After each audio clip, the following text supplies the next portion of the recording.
let's discuss how shame plays a role in codependency. Codependents are often ashamed of themselves. This was often imposed on them, usually by narcissists who project their self-loathing on another person. You feel ashamed also when there's trauma involved, and a lot of codependents also have trauma.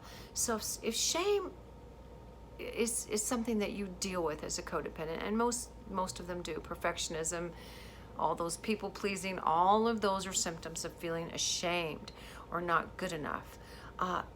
Use the shame. Just use it, because sometimes shame is a great catalyst for change.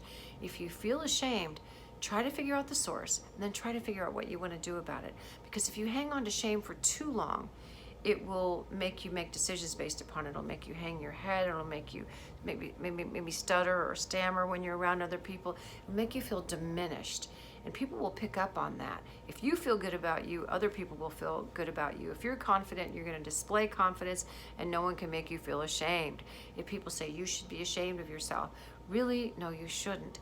You should be aware that you may have done something wrong that you want to change, but to be ashamed of yourself says you are a bad person.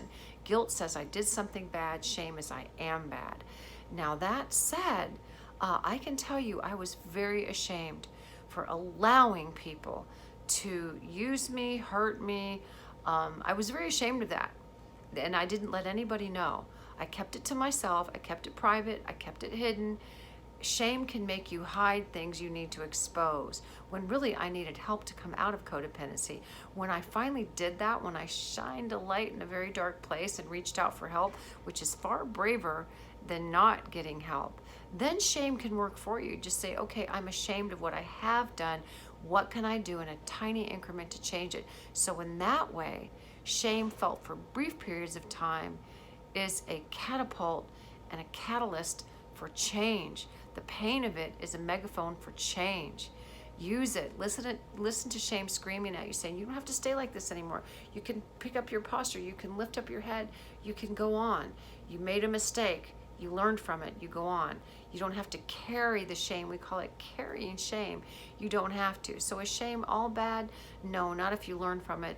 Change whatever you need to change and move on. But it is bad if you hang on to it and hold on to it. It's those guilty feelings. And I'll tell you, guilt and shame are so toxic, because these are the things that suicides are made of. So if someone has made you feel ashamed of yourself, or constantly uses you, or they use you, lose you, use you, lose you, which are the cycle of narcissists. They love, bomb, and discard, love, bomb, and discard. If this is something that's happening to you, you may feel ashamed that you keep allowing it. I'm not asking you to feel ashamed about it. I'm asking you to say, when can I make this stop? How do I make this stop? How do I project myself with more confidence, and that I belong here too, that I'm honorable too, I'm valuable too? How can you turn that shame into something that makes you feel worthy? How can you do that? Even if you have done something wrong, it doesn't mean you are wrong. We've all done something wrong. We've all done something we're ashamed of. Every single one of us, intentionally or unintentionally. But what can you do about it to change it, so you don't stay in that codependent, oh, if I do enough, if I only do more, if I do all these redemptive works, if I keep volunteering, if I keep exhausting myself, if I keep trying to pay back what I think I've done wrong. Wow, I mean, that's like that concept of karma. Could there be karma? Gee, I don't know. But I'll tell you, if you keep paying for things from past lives or past moments, when does that end? When is shame able to be over? When can shame turn into a catapult?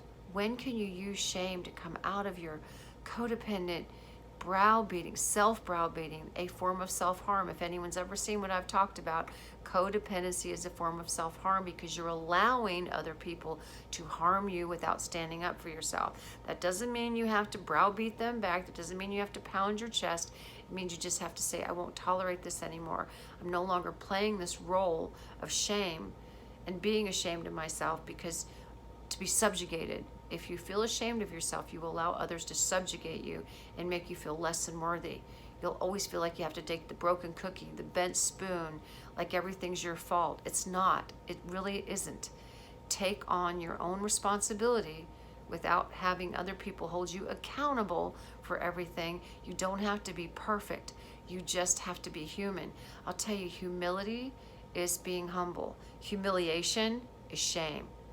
And you're human. So can you get those concepts? Humility is humble, learning from your mistakes. Humiliation is hanging on to those mistakes and saying, I deserve nothing. And being human says, I'm going to make mistakes. I better go back to square one and become, have some humility and humbleness, that I'm going to make mistakes. I'm going to learn from them. I might even make the same mistakes over and over and over, as most codependents do. They allow people to hurt them over and over and over and over.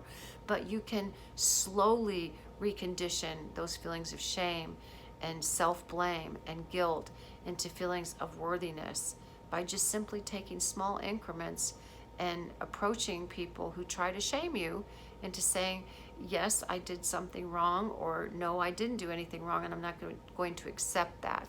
So remember to treat yourself well, and that shame over long periods of time can harm you. Again, stop harming yourself. Don't allow others to harm you either. Should you be ashamed of yourself? That's what people say. You should be ashamed of yourself. Well, even if you should for a while, what can you learn from it? What can you do about it? Because if not, then you're just going to constantly be trying to pay people back and do redemptive things that can become exhaustive. You won't just burn your candle at both ends. You'll just burn your candle out. So hopefully this helped put a light on shame. Shame, is it all bad? Not necessarily, not if you use it to change.